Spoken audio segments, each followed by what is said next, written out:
Direction à présent la Malaisie et l'île de Bornéo. Les familles de l'ethnie des Iban y partagent d'immenses maisons tout en longueur de plein pied au cœur de la forêt tropicale. Un habitat sur pilotis parfaitement adapté à l'environnement mais menacé par la modernité. Reportage de Grégoire Guisteau, Christophe Deveau et Florian Courdin. C'est un bâtiment impressionnant, une maison de 800 mètres de long, construite sur pilotis, en plein cœur de la forêt équatoriale. Cette longhouse est un village à elle seule. 53 familles vivent ici sous le même toit.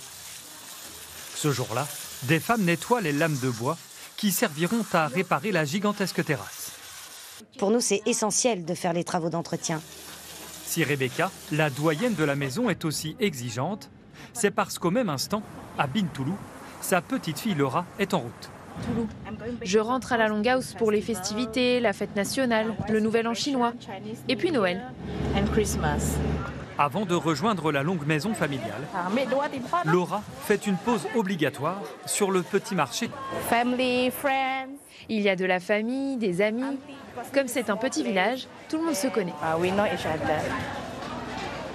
Comme Laura, la plupart des commerçants appartiennent à la même ethnie, celle des Iban. Sur l'île de Bornéo, dans la région du Sarawak, il serait environ 700 000. Là, c'est notre pièce de vie commune. On appelle ça rouaille. Mais la modernité menace ce mode de vie.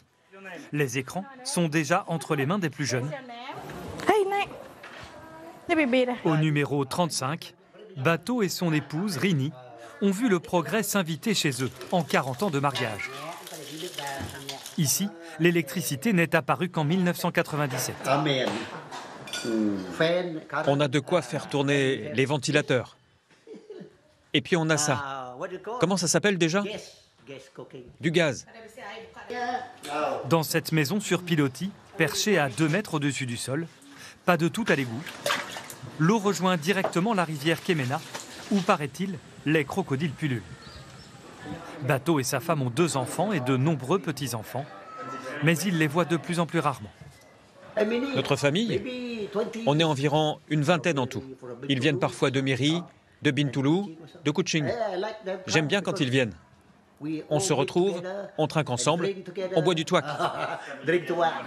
Le touac, un alcool de riz maison offert aux touristes, de plus en plus nombreux à venir visiter les habitats traditionnels, une source de revenus non négligeable pour les Iban. Dans la région du Sarawak, on dénombre encore 4500 longhouses.